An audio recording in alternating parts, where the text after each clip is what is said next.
एक भक्त था, बड़ा प्यारा भक्त, एकदम भोला बेचारा, कुछ करता ही नहीं था, भोला आदमी, एकदम सीधा आदमी, इसलिए गांव वालों ने उसका नाम ही भोला रख दिया। घर वाले बड़े हैरान, काम धाम कुछ करता नहीं, खाता ही रहता था, कुछ किया करो। बोला हमसे कुछ होता ही नहीं, अरे कम से कम खेत रखाया करो, सफाई देखा करो, घर पर आए हुए अतिथि का स्वागत ही किया। बोले हमसे तो कुछ नहीं होता। घर वाले बड़े हैरान, काम का ना काज का, दुश्मन अनाज का, कुछ करता धरता है नहीं, खाता ही रहता दिन भर, कुछ किया कर। तो घर वाले भाइयों ने भगा दिया, कुछ करते धरते हो नहीं, चलो भगो यार। सीधा साधा आदमी बेचारा भाग। अब जाए सो जाए कहां? एक मंदिर की तरफ गया, रास्ते में जा रहा था, मंदिर में एक महात्मा जी मोटे ताजे बैठे हुए थे। ये दिन भर खाता था और जहां खाता था वहीं लुढ़क जाता, अब जो ज्यादा खाएगा सो लुढ़क जाए। इसने मंदिर के बाहर देखा, एक मोटे ताजे एक महात्मा जी बैठे हैं, लगता है ये भी खूब खाते हैं। आदमी तो अपने हिसाब से देखता, लगता है ये भी खूब खाते हैं। लेकिन इतने में महात्मा जी के 4 शिष्य निकल आए, और संत होते ही मोटे ताजे, परम स्वतंत्र न सर पर कोई, उन्हें क्या लेना देना। वो भी एकदम मोटे ताजे, हट्टे कट्टे खड़े, ओ हो यहाँ तो सब मोटे ताजे, लगता सब खूब खाते। ये पहुंच गए, महाराज हमें अपना चेला बना दो। चेला क्या करो? जो आप कहो। देखो भाई, चेला बनना पड़ेगा तो तुम्हें सीताराम जपना पड़ेगा, आरती में सम्मिलित होना पड़ेगा, जो आज्ञा। अच्छा महाराज, लेकिन और तो छोड़ो, भोजन इसे तो वही टेंशन, ये मिलेगा कि नहीं? हाँ ये तो है, दोनों टाइम पंगत है, सुबह भी है शाम भी है, पाओ आराम से रहो। हाथ जोड़ के बोला, महाराज 4 बार नहीं मिलेगी, 2 में से कछु नहीं हो, 4 बार कम से कम, तब हमारी टंकी। अच्छा कोई बात नहीं, 5 बार पाओ, भगवान की खूब कृपा है आज तक, पाओ पाओ आराम। इसने कहा ये बढ़िया काम, कुछ करना नहीं है, खाने को बढ़िया मिलना है। अब तो बढ़िया रहने लगा। गुरुजी चेला बना लो, नाम रख दिया रामदास, नाम रामदास हो गया। अब गुरुजी का चेला बनकर कंठी पहनकर रहने लगा। अब तो ये दिन भर खाए, जहाँ खाए वहीं लुढ़क जाए। शाम के महात्मा जब आरती हो गए तब जगावे, भैया उठ आरती हो रही। अच्छा चलो, आरती में जावे, खड़े खड़े होकर ताली बजावे और बीच ही में जय बोल के आ जाए। अच्छा जय बोल गई, ले आओ भंडारी को हैरान कर। भंडारी जी का भैया आरती हो रही, अरे बोले सबकी हो रही, हमारी तो हो गई, है ना, तो लाओ, बिना खाए हमारा जी नहीं चलेगा, खूब आरती गाली, अब लाओ। भंडारी भी बड़े हैरान के, बड़ो खब्बड़ आदमी, कई बार तो बीच ही में इतनो खा लेवे के आरती में ताली बजाऊ बजाऊ सो जाए। पर इसे क्या पता कि यहाँ भी कुछ आफत आने वाली है। एक बार सुबह से चूल्हा नहीं जला, रसोई नहीं बनी। भंडारी जी, ठंडियों का टाइम, तो भंडारी जी तेल मालिश करके धूप सेक रहे थे। पुजारी जी के पास पहुंचा, महाराज आज हड़ताल है क्या?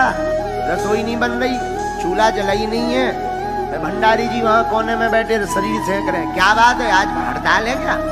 अरे अरे अरे भैया बताना भूल गए, कोई हड़ताल बड़ताल नहीं, दरअसल आज एकादशी है। महाराज एकादशी है तो बोले एकादशी है तो ना तो बनेगा ना मिलेगा। ये खप्पड़ भक्त बोला, महाराज हमें भी नहीं मिलेगा, हम तो सबको है, किसी को नहीं मिलेगा। हाथ जोड़ के बोला, महाराज आपके इतने चेला है, उन्हें एकादशी करवा, हमें ना करवा। महात्मा जी बोले, देखो भाई वो तो नियम है, सबको करनी पड़ेगी। बोले महाराज अगर आपने हमारी एकादशी करवा दी तो द्वादशी देखना मुश्किल है, एक ही दशी में हमें तप जाना, हमारी एकादशी और सब एकादशी। देखो भाई वो तो नियम है आश्रम का, बनेगा नहीं, नियम तो नियम है। एक काम करो, ज्यादा दिक्कत है, रसोई ले लो, सामान ले लो, आश्रम के बाहर तुम सामान लेकर बना के खाना, ये चल कर पाओगे? अरे बोले मरता क्या दिया, ले आओ, वही ले आओ, कम से कम पेट तो भरे। भंडारी जी को कहा पुजारी जी ने, 4 सेर आटा दे दो और थोड़ा सा गुड़ दे दो, चोखा का सामान दे दो, ये बनाएगा खाएगा, जाओ जाओ खाओ। बोले भगत ने बेचारे ने आटा लिया, गुड़ लिया, नमक मिर्चा ली, सामान लिया, जाने लगा तो पुजारी जी बोले रुको रामदास रुको, सुनो वैसे तो एकादशी खाना नहीं चाहिए, नहीं मानते हो तो श्री सीताराम जी को बुलाकर उनको प्रसाद पवा करके ही प्रसाद पाना, जो आ गया। ये गया बढ़िया नदी के किनारे, इसने लकड़ियां बीनी, रसोई का सामान रखा और बढ़िया प्रेम पूर्वक तैयारी करके इसने सामान की रसोई लगाकर टिक्कर तैयार की। अब पाने बैठा, पेट में चूहा लौटने लगे, तो जैसे ही पाने बैठा तब तक ध्यान आया, गुरुजी ने कहा था भगवान को भोग लगा देना, अब भगवान को बुला लो।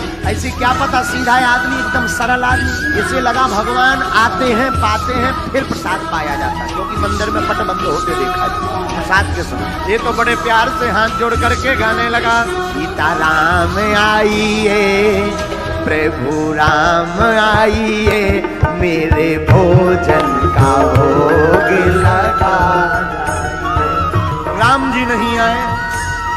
परेशान हो गया, भगवान इस तरफ से आएंगे, पूरब से आएंगे, पश्चिम से आएंगे, भगवान कहीं से आते नहीं दिखे, देर हो गई।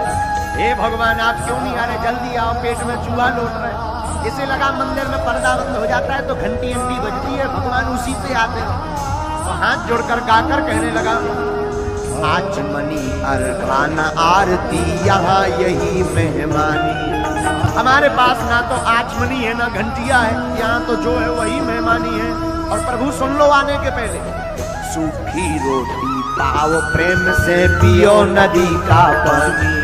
हमारे पास आप सोचो कि रबड़ी माल पूरा चकाचक हो गए तो कछु नहीं है, सूखी रोटी है और पानी के लाने भी पात्र नहीं है, नदी को पानी पी लेंगे। लेकिन आ जाओ, देर न करो, जल्दी आओ, देर हो रही, देखो समय हो गई। इसे अच्छा तो ऐसी हम एक ही दसी कर दी, इतनी देर से आना, एक ही दसी व्रत है, अब आओ तो जल्दी। बहुत देर तक रोता रहा, भगवान नहीं आए। अब इसने सोचा क्या किया जाए। हाँ, अब समझ में आ गया भगवान क्यों नहीं आए। भगवान को मंदिर की ललक लगी, मंदिर में रबड़ी मालपुआ मिठाई चकाचक चमचम मिलता है, रसगुल्ला मिलता है, यहाँ पर सूखी रोटी नदी का पानी बता दिया, इसलिए भगवान रह गए। तो सुनो भगवान, आज मंदिर में एकादशी है, ठन ठन गोपाला मिलने होते तो पेट भरने हो तो इतने ही आ जाओ। जैसे ही इतना कहा तो भगवान उस भक्त की सरलता पर रीझ गए। लेकिन राम जी भी कम कौत की नहीं है, अकेले नहीं आए। सीता समारोह कृतवाम भागम, श्री राम जी जानकी मैया को लेकर प्रकट हो